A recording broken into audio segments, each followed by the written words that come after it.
Hello students, this is Mr. Ezra. So I'm not at school today and I didn't want to leave you without anything to do, but I'm not really ready for any practice with confidence intervals for one proportion yet.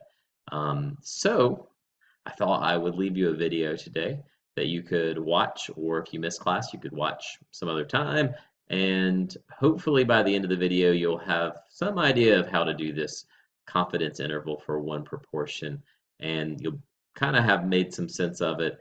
I will mention that the classes are not exactly in the same place. So your class may already have some of these notes, and you can just fast forward till you get to the point where your class is.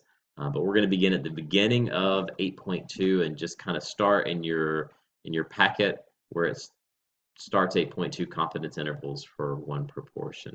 You should see something like this at the top of your page. Now, we have been using these broad brush strokes to talk about what a confidence interval is. It's a point estimate plus the margin of error. Well, let's get a little bit more specific. When we're talking about a confidence interval for a proportion, that point estimate that we've been talking about is the statistic from our sample. In this case, that statistic is going to be a proportion. So it's the p hat, the proportion of the sample, plus or minus the z-star. And remember, we call the z-star a critical value. It's basically a z-score. We're going to talk more about that in a minute, times the standard error of the statistic. And the standard error of the statistic is our standard deviation of sampling distribution formula with p hats instead of p's. So we're going to be multiplying p hat times 1 minus p hat over n. Those p hats are from the sample. The n is the sample size.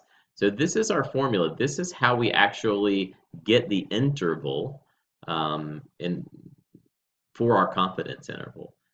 Remember, the critical value times the standard deviation, we call that margin of error. So we've kind of been talking about this. Now we're actually going to do it. There are 3 conditions for inference that you should be comfortable with. 3 conditions. We've already talked about them, but let's sum them up really quickly. The first condition is a random sample, simple random sample. Alternatively, if you are not sampling, but instead you have an experiment, that experiment is not going to draw a random sample from the population because you're probably just going to have volunteers for the experiment, or whatever you're experimenting on, you're going to get as many as you can, and that's your group, and you don't really have a representative sample from the population, certainly not a random sample. So instead, experiments require random allocation to treatment groups. And that meets this condition as well. This simple random sample condition is either a random sample when you are sampling, or random assignment, random allocation if you have an experiment.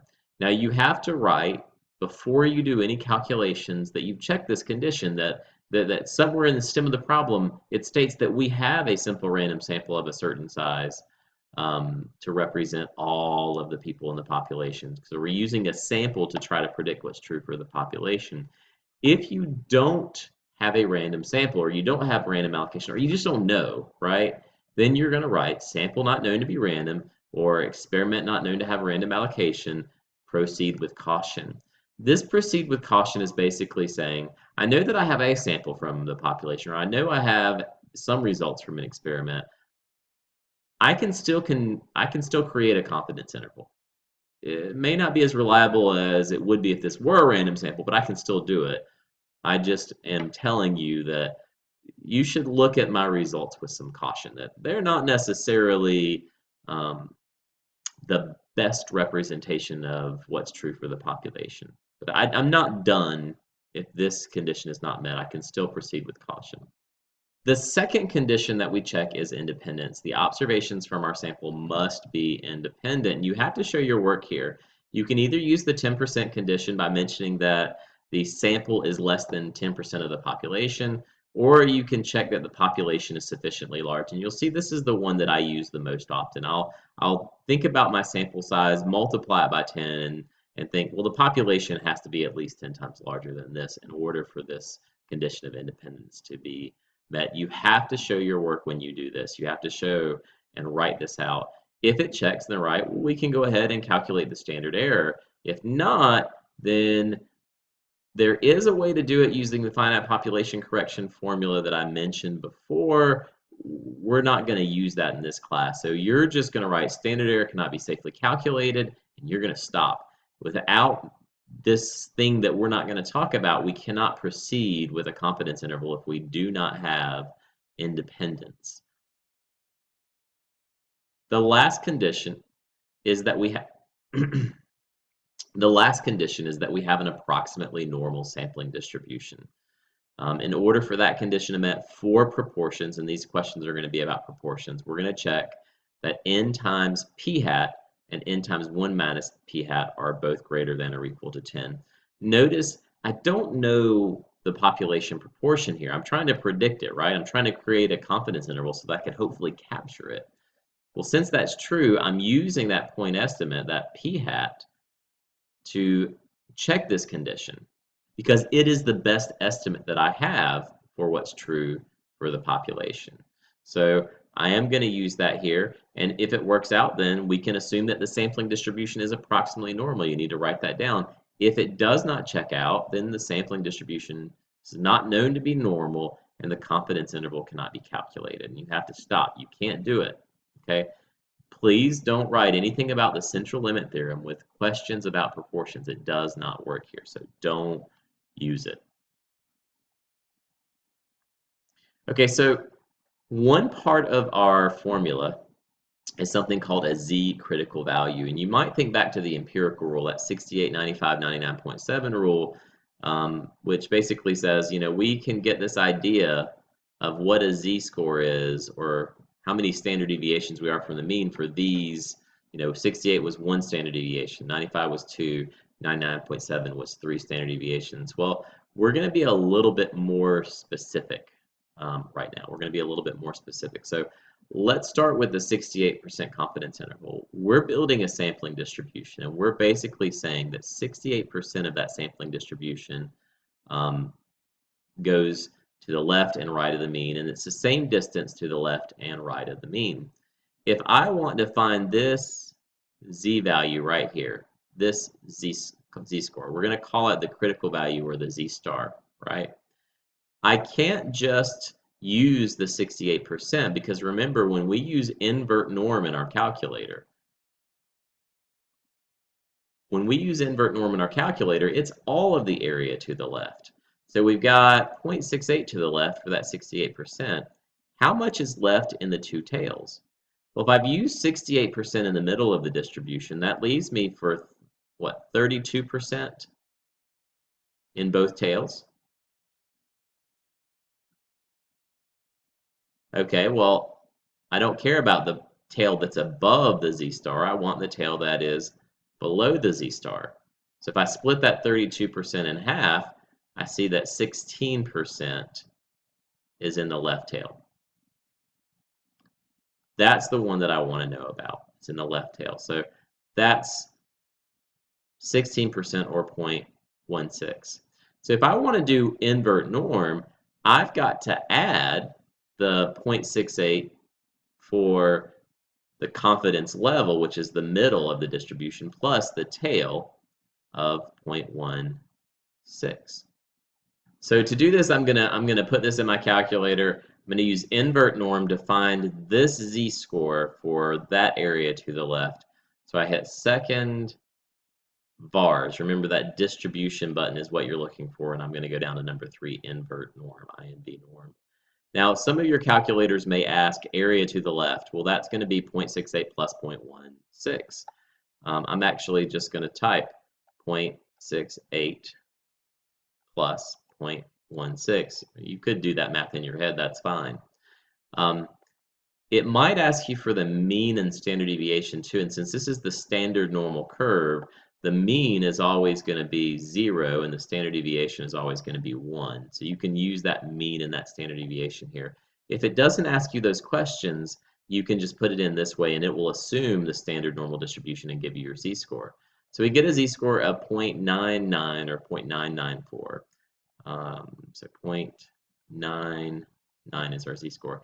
Remember that 68% in the empirical rule we used to say that 68% was one standard deviation away from the mean, but we're getting a more exact answer here that it's actually 0.99 standard deviations away from the mean, and that's okay. We estimate it for the empirical rule, right?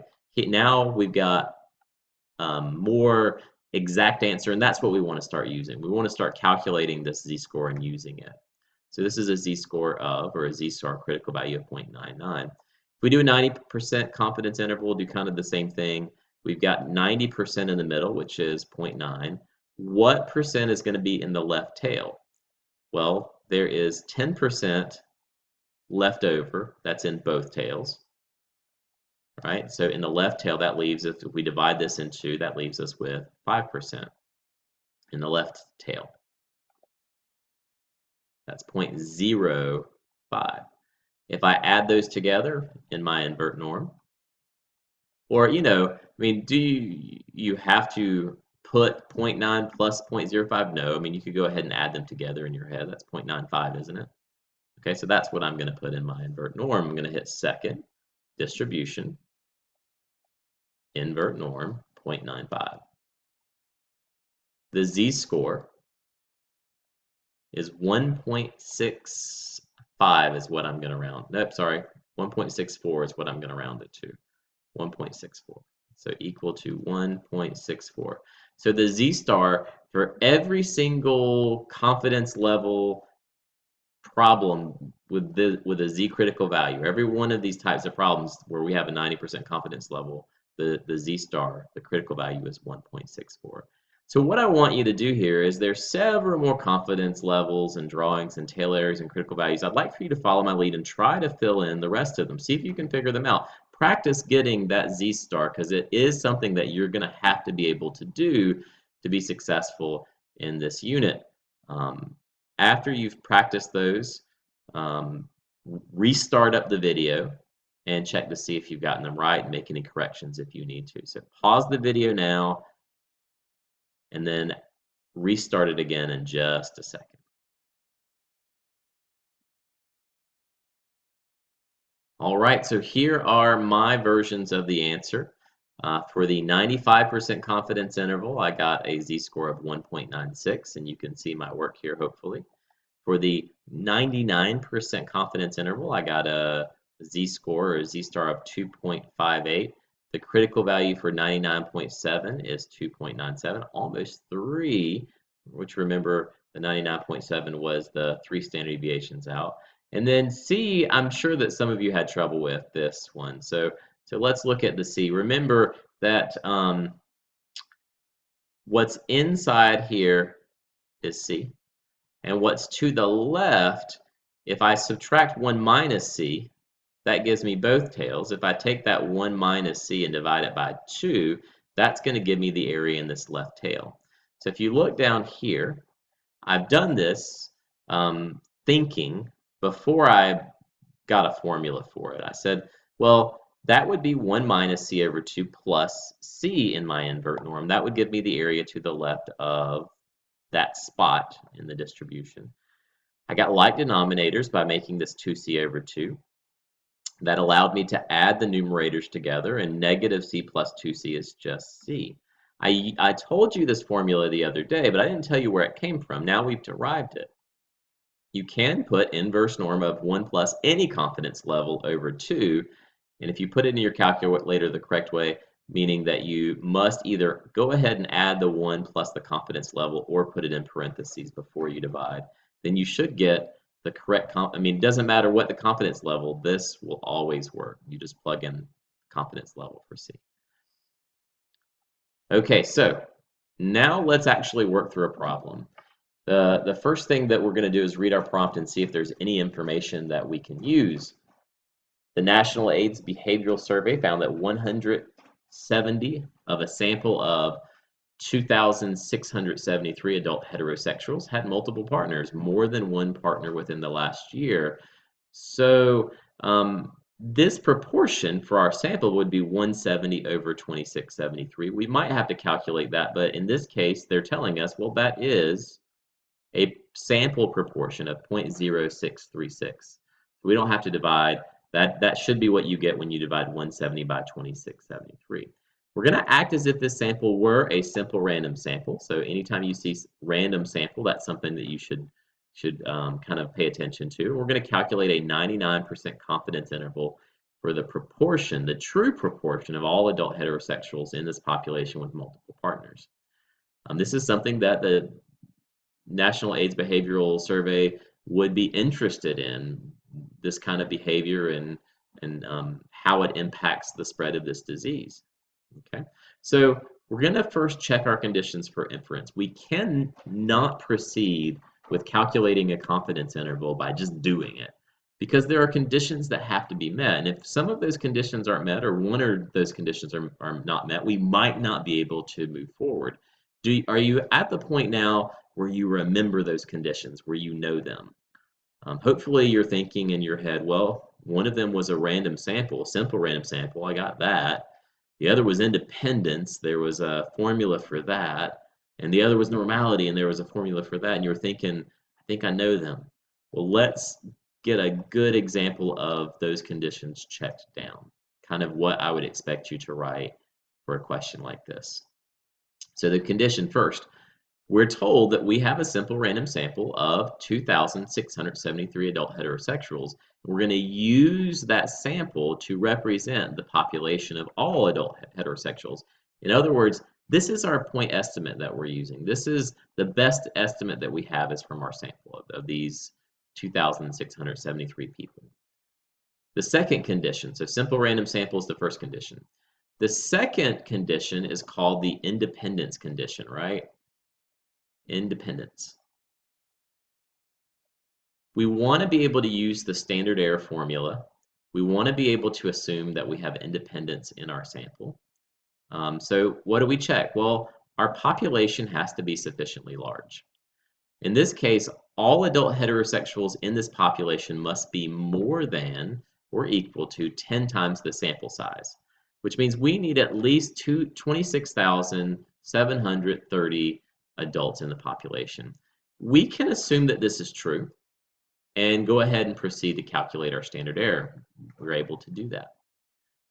The last condition that we check is for an approximately normal sampling distribution. The way that we check that for proportions is n times p hat and n times 1 minus p hat. You have to show this work. You can't just say the sampling distribution is approximately normal, because that may or may not be true, and we're not going to believe you unless you've shown us that both n times p hat and n times 1 minus p hat are greater than or equal to 10. So show the math. It's easy math to show, and then make your statement. So we can assume that the sampling distribution is approximately normal. We've now checked all three conditions, and we move on to calculating the interval. Calculating the interval is pretty easy. There's a very simple formula. We know our p-hat already. We know our critical value. Well, we don't know our critical value, but we can easily find our critical value using invert norm, 1 plus c divided by 2. And there's a formula for standard error as well. That formula is on your paper up above. Here it is. Again, that's the formula. The statistic that we're using is p-hat. The critical value is z star. And the standard error formula is p-hat times 1 minus p-hat over n. Okay. Now, I'm substituting in everything that I can. Remember how to find the z-star. If you need to back up the video to review how to do that, the z-star here is 2.576. Without the correct z, you won't get the right interval. Calculating the margin of error requires the correct z-star and the correct standard error. Remember why we call this standard error. I want to say it one more time in case you missed it in class the other day. This really is the standard deviation formula for our sampling distribution, but we don't know the population proportion. We're using sample data here, and there's inherent variability in sampling, which means that sample results vary and we don't get it perfectly right. There is some error. Our proportion that we get from our sample is going to be off from what's true for the population. It's not going to be exactly the same. Calling it standard error lets us and anyone that we're talking to know that we're understanding there could be some error in this calculation. It's not the exact true standard deviation of the sampling distribution, it's our best estimate using the standard error. Now, you need to get all of this in your calculator somehow. You can do the square root first and then multiply that times 2.576 or 2.58. That's fine. Okay, but you've got to do it. And once you do all that, you get a margin of error of 0.0122 in this case. The plus or minus means that you have to subtract.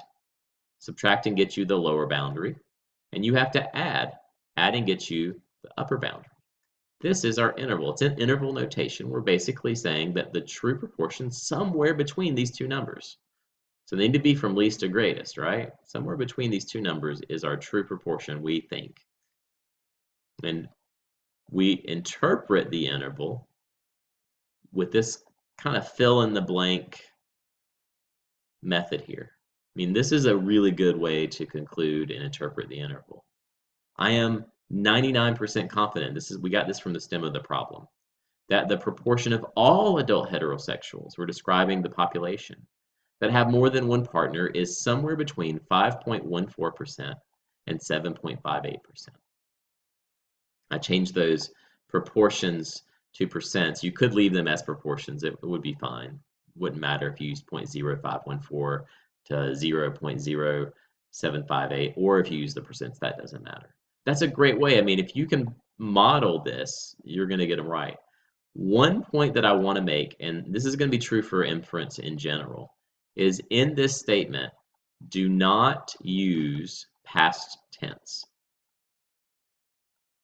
Sometimes you can get away with it, but often what happens when you use past tense is on the AP test especially, the person reading the question assumes that you're talking about the sample and not the population. Because if you're referencing something that's already happened, not something that's kind of out there in the ether, something that you don't know, you would have to use past tense and say, from my sample, this is what I got. Well, you don't want to say that.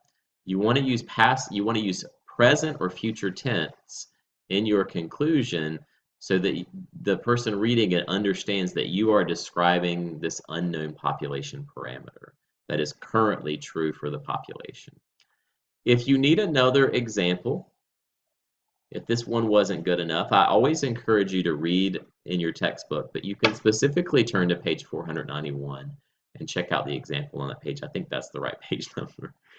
And check that example out for another example of one of these worked all the way through. I'm not going to do another one in the notes today, but it might be good for you to see a few of them worked out before you get to your practice. So do read the textbook and pay a special attention to page 491. All right, last topic to cover today is how to choose the correct sample size.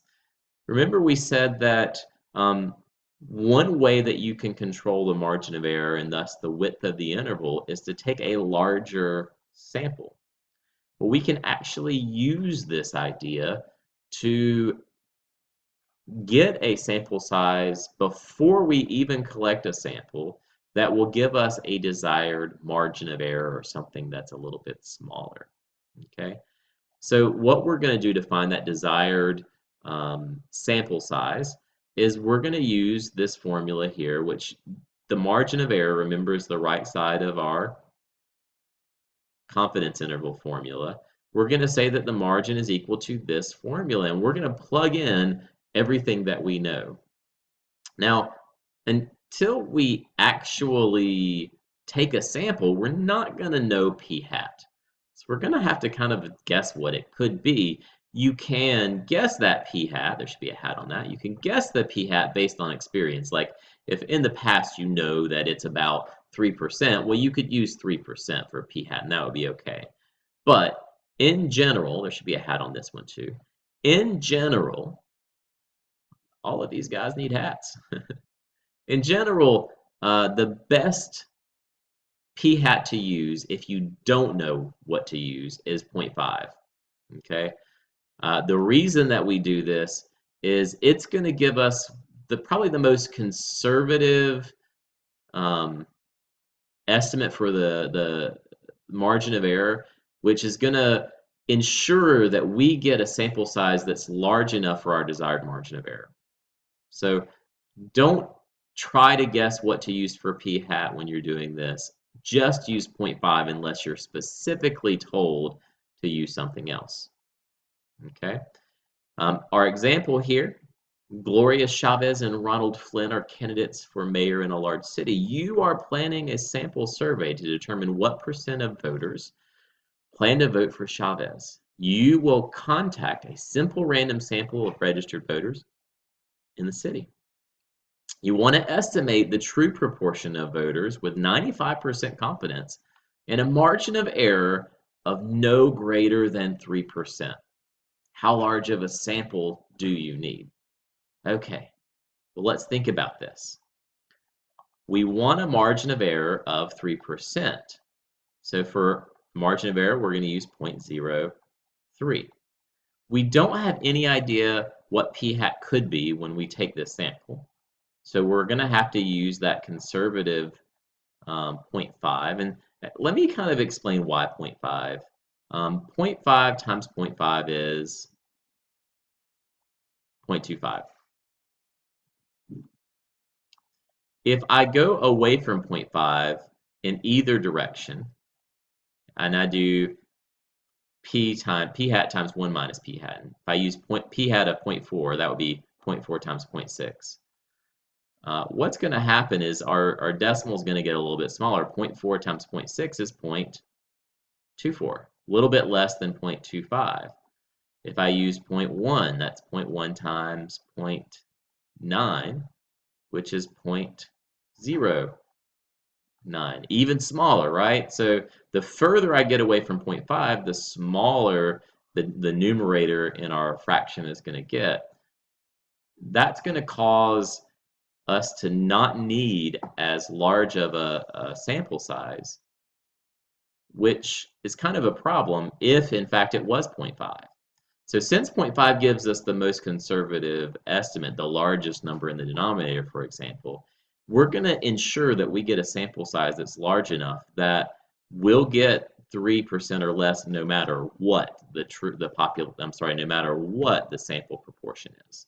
If that doesn't make sense, then don't worry about it. Just use 0.5.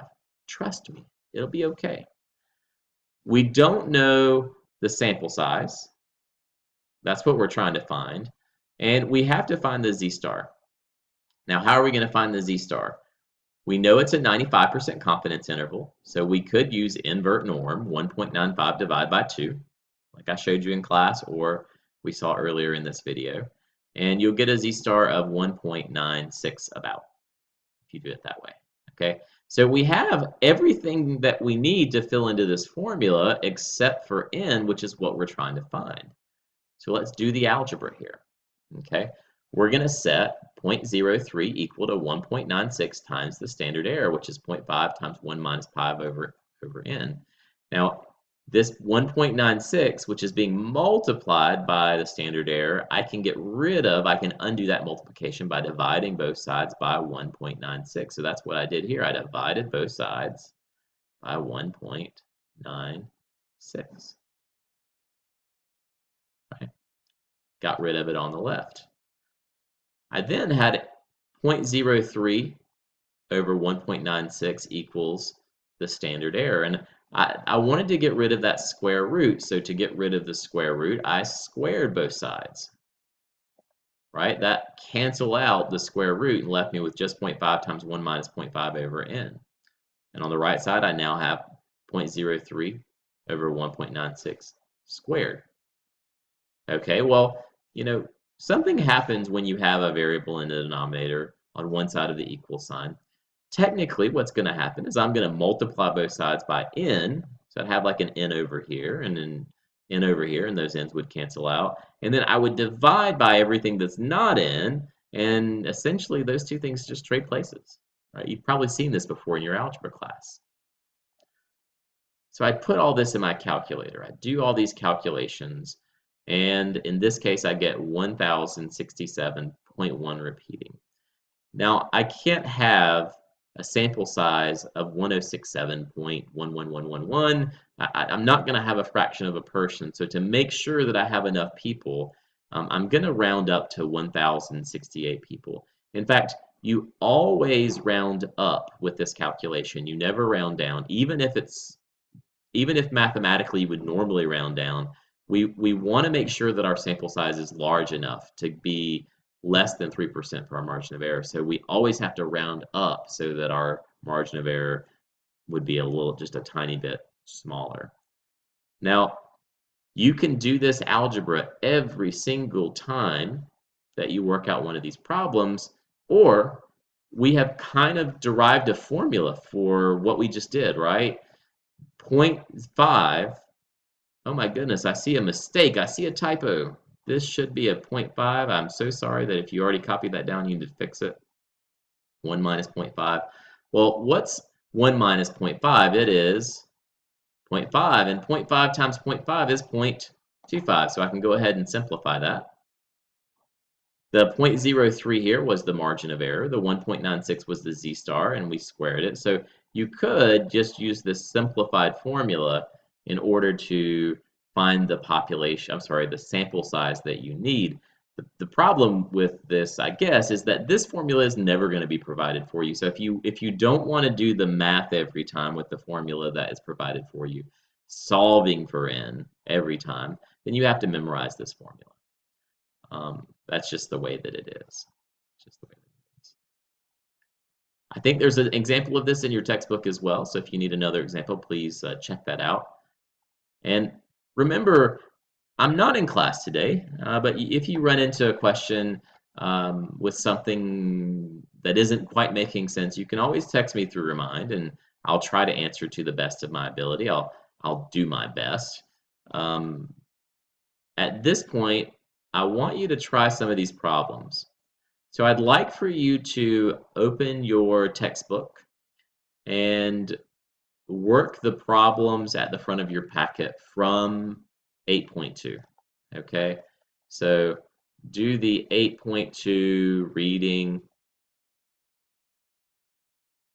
and problems from the text. This homework is going to be due next Tuesday. I'd like on Tuesday for you to have any questions about 8.1 or 8.2 that you haven't had answered up until this point, that you're uncomfortable with, that you want to know about, and us to move on to 8.3 and finish up Chapter 8 as quick as possible. We're going to have to do the practice in order to get there. So this is your homework over the weekend, and for Monday, please get it done. And let me know if you run into anything that you don't understand or you have any questions. I hope that you had a good day today. Sorry this video is a little bit long, but I had a lot to get through. Enjoy your practice, and I will see you next week.